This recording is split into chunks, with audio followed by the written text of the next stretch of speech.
l'homélie du pape maintenant. Il commence par saluer l'Assemblée selon l'usage du rite congolais. Mandeko Frères et Boboto. sœurs, paix.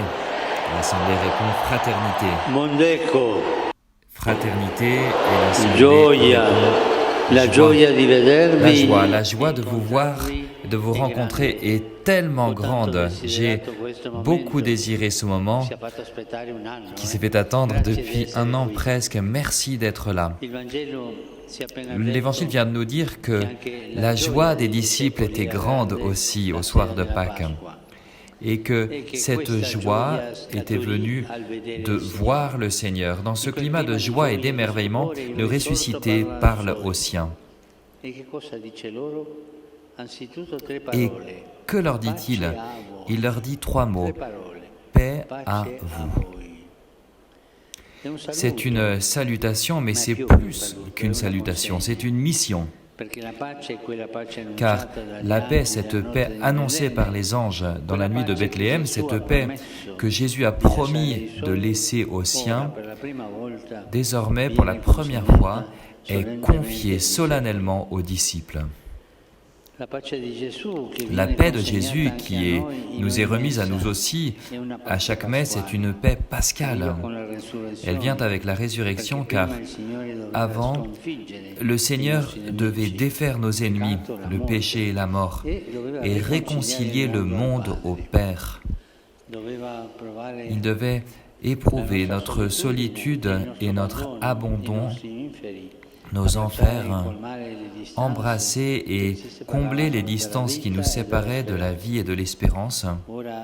Et désormais, ces distances dépassées entre le ciel et la terre, entre Dieu et l'homme, la paix de Jésus est donnée aux disciples. Nous nous mettons donc de leur côté. Ce jour, ils avaient été complètement bouleversés par le scandale de la croix, blessés dans leur intérieur d'avoir abandonné Jésus en s'enfuyant, déçus de l'épilogue de sa vie, craintifs de subir le même sort.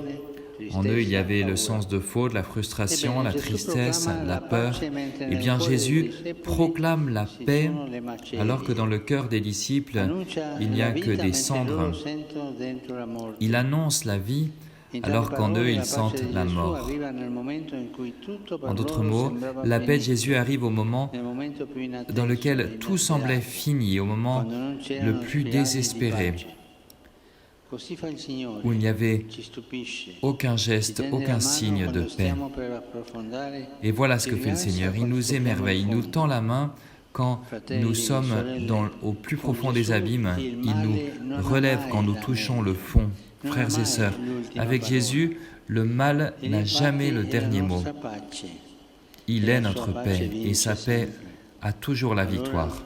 Alors, nous qui appartenons à Jésus, nous ne pouvons pas permettre qu'en nous, ce soit la tristesse qui l'emporte. Nous ne pouvons pas permettre que se lève la résignation et le fatalisme. Si autour de nous, on respire ce climat, il ne doit pas en être ainsi pour nous. Dans un monde découragé par la violence et la guerre, les chrétiens font comme Jésus. Lui, il insiste et il redit à ses disciples « Paix, paix à vous ». Et nous sommes appelés à faire nôtre et à dire au monde cette annonce qui n'attend pas, qui n'espère même plus, mais qui est prophétique du Seigneur, une annonce de paix. Mais pouvons-nous nous demander comment garder et cultiver la paix de Jésus? C'est lui-même qui nous indique 3 sources de paix, 3 sources pour continuer à l'alimenter. Elles sont le pardon, la communauté et la mission. Voyons donc la première source, le pardon. Jésus dit à ses disciples, « Ceux à qui vous pardonnerez les péchés, ils leur seront pardonnés. » Mais avant de donner aux apôtres le pouvoir de pardonner, il leur pardonne, non pas par des mots, mais par un geste, le premier que le ressuscité accomplit face à eux. L'Évangile nous dit qu'il leur montre ses mains et son côté. Il leur montre donc ses plaies. Il les leur offre, car le pardon naît des blessures. Il naît quand les blessures subies ne laissent pas des cicatrices de haine, mais deviennent le lieu où l'on peut faire la place aux autres et en accueillir les faiblesses. Alors les fragilités deviennent des opportunités et le pardon devient la voie de la paix. Il ne s'agit pas de tout laisser derrière comme si de rien n'était, mais d'ouvrir aux autres son cœur avec amour. Voilà ce que fait Jésus. Face à la misère de celui qui l'a renié et l'a abandonné, il montre ses blessures et il ouvre la source de la miséricorde. Jésus n'emploie pas de nombreuses paroles, de nombreux mots, mais il ouvre grand son cœur blessé pour nous dire qu'il est toujours blessé d'amour pour nous. Frères et sœurs, quand la faute et la tristesse nous oppriment, quand les choses ne vont pas bien, sachons où regarder. Regardons les plaies, les blessures de Jésus, toujours prêt à nous pardonner de son amour blessé et infini. Lui, il connaît tes blessures, il connaît les blessures de ton pays, il connaît les blessures de ton peuple, de ta terre. Ce sont des blessures qui brûlent, qui sont constamment infectés par la haine et la violence, alors que le remède de la justice et le baume de l'espérance semblent ne jamais arriver. Frères, sœurs, Jésus souffre avec toi. Il voit les blessures que tu portes en toi-même et il veut te consoler et te guérir en t'offrant son cœur blessé.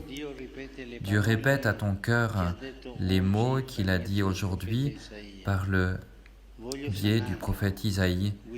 Je veux le guérir, le guider et lui offrir la consolation. Ensemble, nous croyons aujourd'hui qu'avec Jésus, il y a toujours la possibilité d'être pardonné et de recommencer. Et même la force de se pardonner soi-même, de pardonner aux autres et de pardonner à l'histoire. Voilà ce que souhaite le Christ. Il veut nous joindre de son pardon pour nous donner la paix et le courage de pardonner à notre tour. Le courage d'accomplir une grande amnistie du cœur. Cela nous fait beaucoup de bien de vider notre cœur de la colère, des remords, de la rancœur. Très chers frères et sœurs bien-aimés, qu'aujourd'hui soit le moment de la grâce pour accueillir et vivre le pardon de Jésus. Que ce soit le bon moment pour toi, le moment propice pour toi dans ce pays où tu te dis chrétien mais tu commets des violences. Jésus te dit, il te dit, dépose des armes, embrasse la miséricorde, et à tous les blessés, tous les opprimés de ce peuple, il dit, n'ayez pas peur de mettre vos plaies dans les miennes, vos blessures dans mes blessures.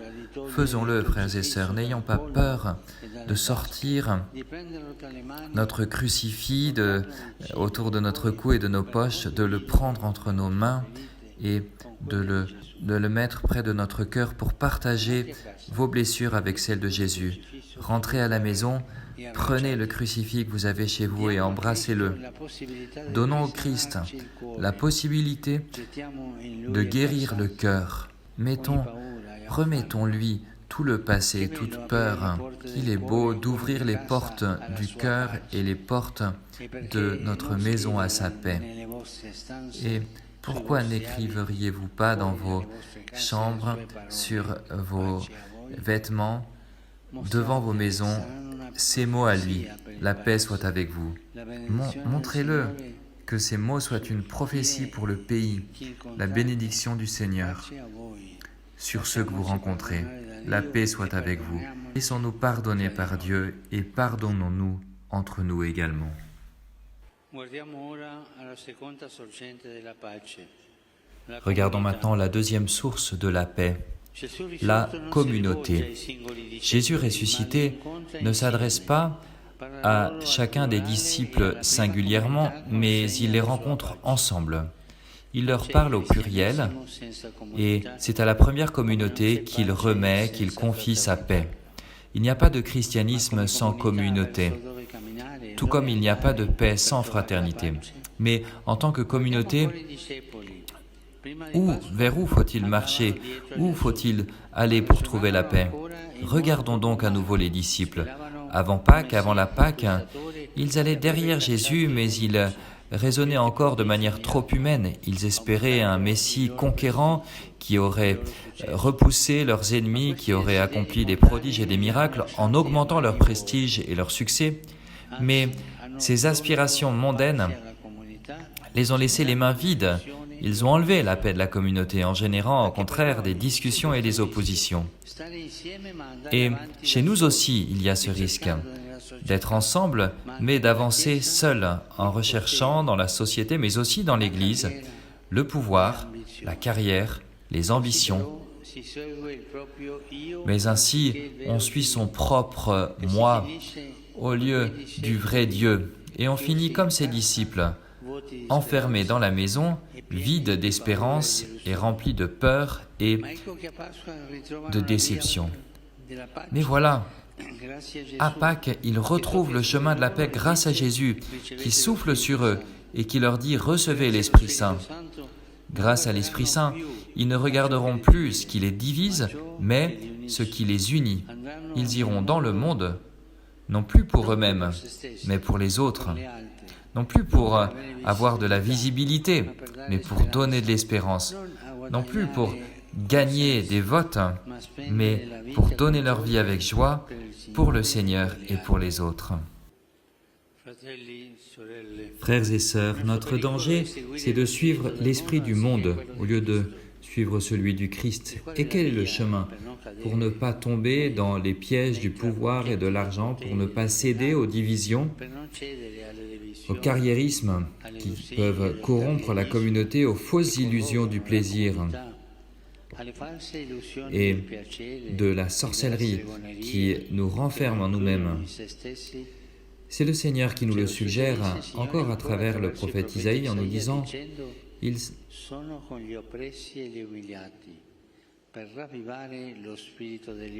Je suis avec les opprimés et les humiliés pour raviver l'esprit des humbles et ranimer le cœur des opprimés.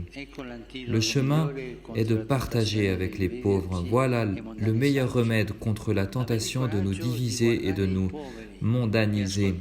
Avoir le courage de regarder les pauvres et de les écouter, car ils sont les membres de notre communauté et non pas des étrangers à supprimer de notre vue et de notre conscience. Ouvrir le cœur aux autres, au lieu de l'enfermer, de le renfermer à nos propres problèmes et nos propres vanités. Repartons des pauvres et nous découvrirons que tous nous partageons la pauvreté intérieure, que tous nous avons besoin de l'Esprit de Dieu pour nous libérer de l'esprit du monde, que l'humilité, la grandeur du chrétien et la fraternité, sa vraie richesse. Croyons en la communauté et avec l'aide de Dieu, nous construirons une Église vide d'esprit mondain et pleine d'Esprit Saint, libre des richesses pour elle-même et remplie d'amour fraternel. Nous arrivons enfin à la troisième source de la paix, la mission. Jésus dit à ses disciples, « Comme le Père m'a envoyé, moi aussi je vous envoie. » Il nous envoie comme le Père l'a envoyé. Et comment le Père l'a-t-il envoyé dans le monde? Il l'a envoyé à servir et à donner sa vie pour l'humanité, à manifester sa miséricorde envers chacun, à aller à la recherche de ceux qui sont loin. En un mot, il l'a envoyé pour tous, non seulement pour les justes, mais pour tous. Et dans ce sens résonnent encore les paroles d'Isaïe, « Paix, paix à ceux qui sont loin et à ceux qui sont proches, dit le Seigneur. » Ceux qui sont loin, d'abord, et ceux qui sont proches, pas seulement les nôtres, mais tous.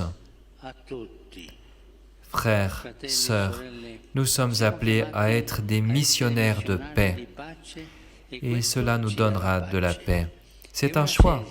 C'est de faire de la place à tous dans le cœur, c'est de croire que les différences ethniques, régionales, sociales, religieuses et culturelles arrivent en deuxième lieu et ne sont pas des obstacles, que les autres sont des frères et des sœurs, des membres de la même communauté humaine, que chacun est destinataire de la paix portée dans le monde par Jésus. C'est de croire que nous, chrétiens, nous sommes appelés à travailler avec tous, à briser le cercle vicieux de la violence et à démonter les trames de la haine. Oui, les chrétiens envoyés par le Christ sont appelés, par définition, à être conscience de paix dans le monde. Conscience de paix dans le monde. Pas seulement des consciences critiques, mais surtout des témoins d'amour. Non pas des prétendants de leurs propres droits, mais de ceux de l'Évangile, qui sont la fraternité, l'amour et le pardon. Non pas de rechercher leurs propres intérêts, mais des missionnaires de l'amour fou que Dieu a envers chaque être humain. Paix à vous, dit Jésus, il le dit aujourd'hui à chaque famille, chaque communauté, chaque ethnie, chaque quartier et chaque ville de ce grand pays. Paix à vous, la paix soit avec vous. Laissons ces paroles résonner en notre cœur en silence, ces paroles de notre Seigneur.